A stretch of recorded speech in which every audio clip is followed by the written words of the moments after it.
semuanya, kami dari kelompok 6 kali ini akan membahas tentang investasi dan kerjasama daerah. Sebelum menjelaskan lebih detail lagi, di sini saya akan menjelaskan sedikit tentang konsep ICOR atau Incremental Capital Out. Teman-teman tahu nggak sih apa yang dimaksud dengan konsep ICOR ini? Konsep incremental capital out atau sering disebut dengan koefisien modal menunjukkan hubungan antara besarnya tambahan investasi atau modal dengan tambahan nilai output. Sedangkan rumus ICOR sendiri dituliskan dengan ICOR sama dengan delta K per delta Y sama dengan I per delta Y. Keterangannya di sini K adalah stok kapital, Y adalah output, bisa PDB atau PDRB, dan I adalah investasi. Oke, sekarang kita masuk ke investasi daerah. KPPOD pada tahun 2003 mendefinisikan faktor-faktor dan variabel-variabel yang dominan mempengaruhi daya tarik investasi daerah. Faktor-faktor ini berupa, yang pertama ada faktor kelembagaan. Faktor ini merupakan faktor yang berkaitan dengan kemampuan atau kapasitas kemampuan daerah dalam menjalankan fungsi pemerintahan.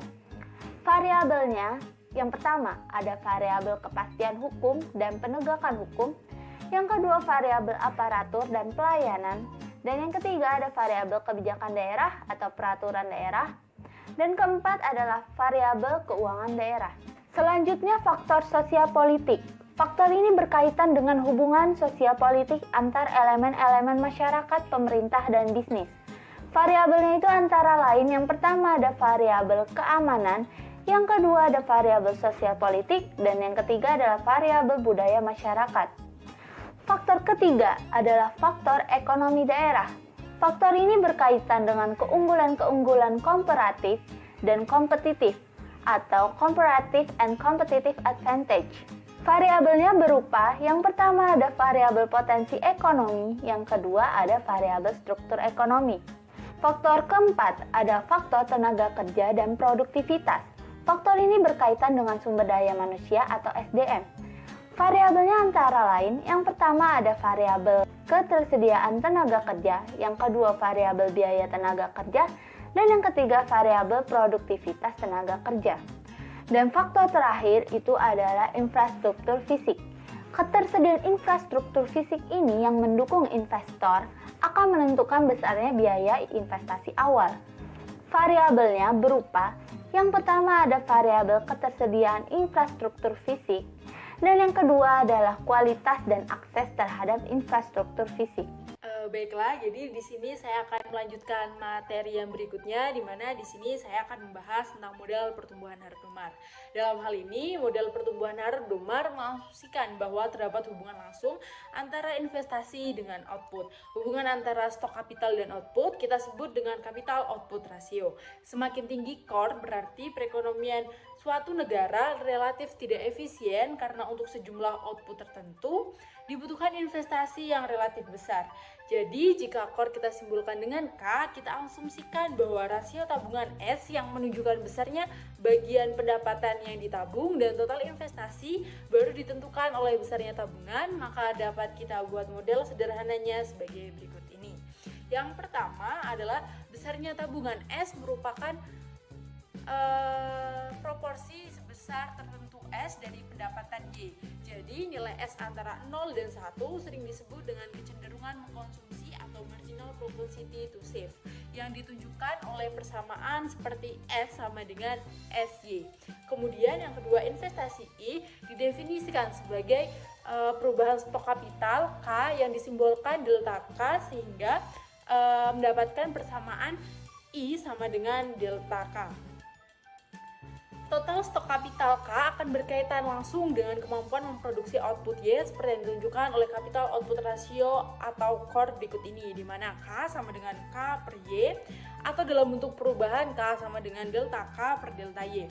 Dikenal dengan rasio tambahan capital output atau incremental capital ratio, yakni singkatan dari ICOR. Kemudian yang ketiga, karena total tabungan S harus sama dengan total investasi I, maka kita menuliskan S sama dengan I, S sama dengan SY, sama dengan delta K, sama dengan K delta Y, sama dengan 1, SY sama dengan K delta Y sama per Y, sama dengan S per K.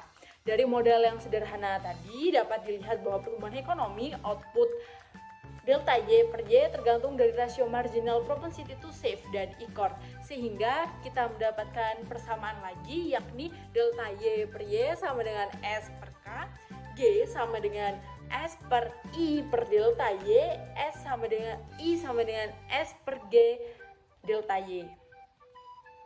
Kemudian di sini kita akan membahas tentang contoh analisis ICOR Kabupaten Malang, di mana menurut laporan survei yang dilakukan oleh KPPOD tahun 2003 memiliki kesimpulan umum bahwa masyarakat bisnis memiliki iklim bisnis Indonesia yang jauh dari kondisi normal dan masih belum sehat. Tentu saja hal ini disebabkan oleh relatif rendahnya kualitas jasa pemerintah, kurangnya kepastian legal, kurangnya peraturan daerah yang pro bisnis merupakan penyebab utama dari iklim bisnis yang belum kondusif ini. Jadi berikut juga terdapat grafik perkembangan investasi di Kabupaten Malang selama kurun waktu dari tahun 1996 sampai tahun 2000.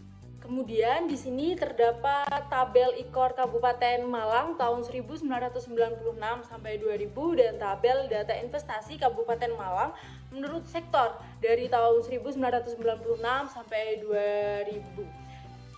Tabel pertama yang kita bahas di sini adalah tabel ICOR Kabupaten Malang.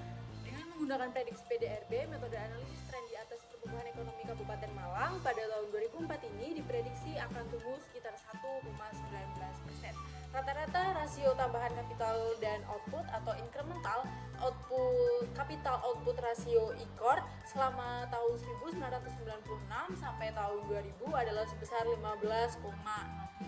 Sehingga untuk tumbuh sekitar 1,19%, perekonomian Kabupaten Malang membutuhkan investasi sekitar 576.669 juta.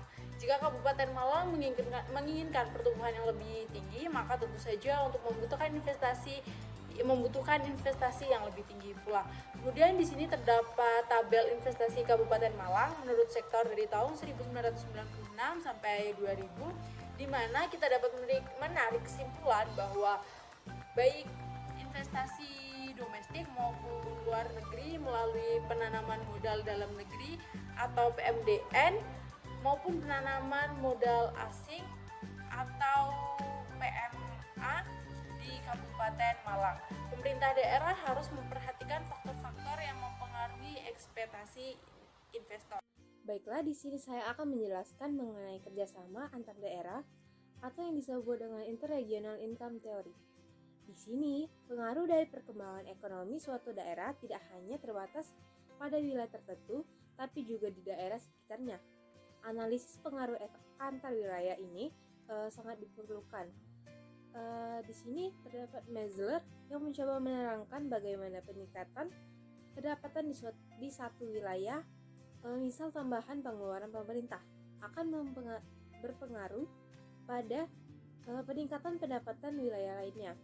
Di sini perluasan pendapatan ke seluruh sistem wilayah akan meningkatkan ekspor dan impor antar wilayah yang selanjutnya akan mempengaruhi keseimbangan perdagangan antar wilayah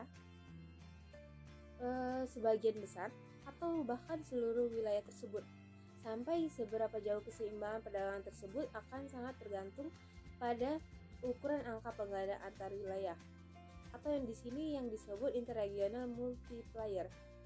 Interregional multiplier dapat dihitung dengan menggunakan satu model. Misal A1 menunjukkan prestasi otonom di wilayah 1 di mana memberi gangguan pada keseimbangan sistem.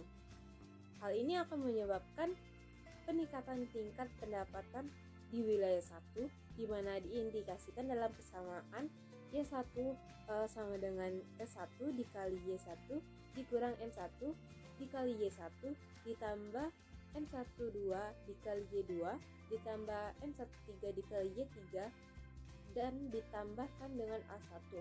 Di sini kenaikan pendapatan di wilayah 1 yang disebabkan adanya investasi A1 akan tergantung pada interregional multiplier tersebut. Besar kecilnya multiplier ini tergantung pada ukuran efek primer atau primary effect dan efek sekunder atau secondary effect. Selanjutnya saya akan menjelaskan mengenai strategic development planning atau yang disebut dengan SDR. Akan optimal. Di sini SDR akan optimal apabila didasarkan pada keunggulan komparatif atau comparative advantage dan keunggulan kompetitif atau competitive advantage. Nah, di sini keunggulan komparatif lebih menekankan kepemilikan sumber ekonomi, sosial, politik, dan kelembagaan suatu daerah, seperti kepemilikan sumber daya alam, sumber daya manusia, infrastruktur, dan lain-lain. Sementara itu, keunggulan dari kompetitif lebih menekankan efisiensi pengelolaan atau manajemen perencanaan, pelaksanaan, dan pengawasan. Penggunaan sumber-sumber tersebut dalam produksi, konsumsi, maupun distribusi. Secara umum, keunggulan kooperatif akan menunjuk keunggulan kompetitif. Artinya, kepemilikan faktor produksi atau endowment akan melimpah, memungkinkan untuk mencapai kondisi skala ekonomis atau efisien atau economic of scale yang merupakan landasan keunggulan kompetitif. Di sini akan tetapi keunggulan kompetitif dapat diraih tanpa harus memiliki keunggulan komparatif, yaitu ketika suatu daerah berhasil mengelola sumber daya yang sedikit secara efisien. Sekarang saya akan menjelaskan contoh analisis hubungan antar daerah, yaitu daerah Jambi, Bangka Belitung, dan Sumatera Selatan. Kekuatan hubungan perdagangan diasumsikan dapat ditunjukkan oleh pergerakan barang. Semakin tinggi hubungan perdagangan, maka semakin tinggi pula arus pergerakan barangnya. Namun sebaliknya, jika semakin rendah hubungan perdagangan, maka akan semakin rendah pula arus pergerakan barang tersebut.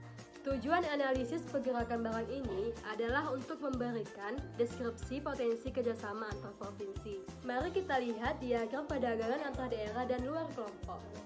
Dari diagram tersebut terdapat beberapa istilah, yaitu yang pertama, perdagangan dalam kelompok. Artinya, perdagangan yang terjadi di dalam satu daerah. Semakin besar perdagangan dalam daerah menunjukkan bahwa daerah tersebut sebagai pemasok bagi daerahnya sendiri. Yang kedua, perdagangan dalam kelompok. Artinya perdagangan yang terjadi di dalam suatu kelompok daerah, yaitu daerah Jambi, Bangka Belitung, dan Sumatera Selatan. Semakin besar perdagangan dalam kelompok menunjukkan bahwa daerah tersebut sebagai pemasok bagi kelompok daerah. Dan yang ketiga, perdagangan luar kelompok. Artinya perdagangan yang terjadi antara satu daerah dengan daerah yang lain. Semakin besar perdagangan luar kelompok menunjukkan bahwa daerah tersebut sebagai pemasok bagi daerah lain. Selanjutnya, saya akan menjelaskan contoh analisis pada tabel distribusi angkutan dalam negeri dalam satuan ton. Pada kolom keempat, menunjukkan persentase distribusi angkutan barang ke suatu tujuan terhadap total barang daerah asal. Dan pada kolom kelima, menunjukkan persentase distribusi angkutan dalam negeri dari masing-masing daerah terhadap total angkutan seluruh kelompok daerah. Nah, dari kolom keempat terlihat bahwa Jambi memiliki persentase perdagangan dalam kelompok lebih kecil dibanding perdagangan dalam daerah dan perdagangan luar kelompok. Di sini Jambi memang kelihatannya memiliki kemampuan, sedangkan Bangka Belitung dan Sumatera Selatan memiliki persentase perdagangan dalam daerah relatif lebih kecil dibanding perdagangan dalam kelompok dan perdagangan luar kelompok. Secara umum, kelompok daerah Jambi, Bangka Belitung, dan Sumatera Selatan merupakan pemasok untuk daerah luar kelompok.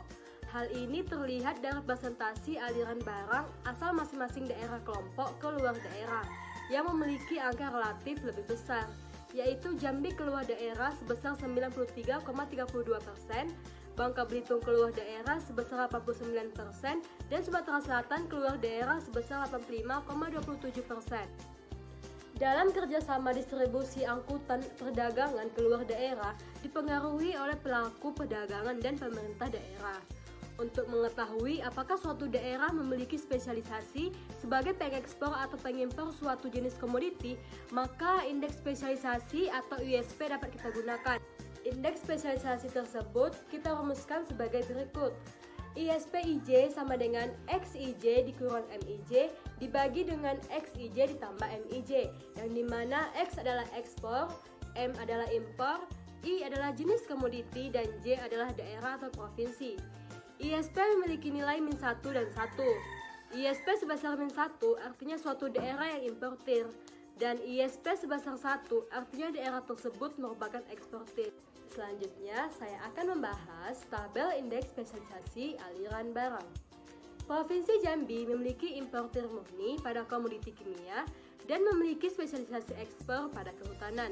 Sedangkan Provinsi Bangka Belitung memiliki spesialisasi impor pada komoditi pertanian dan manufaktur, dan ekspor pada komoditi tambang.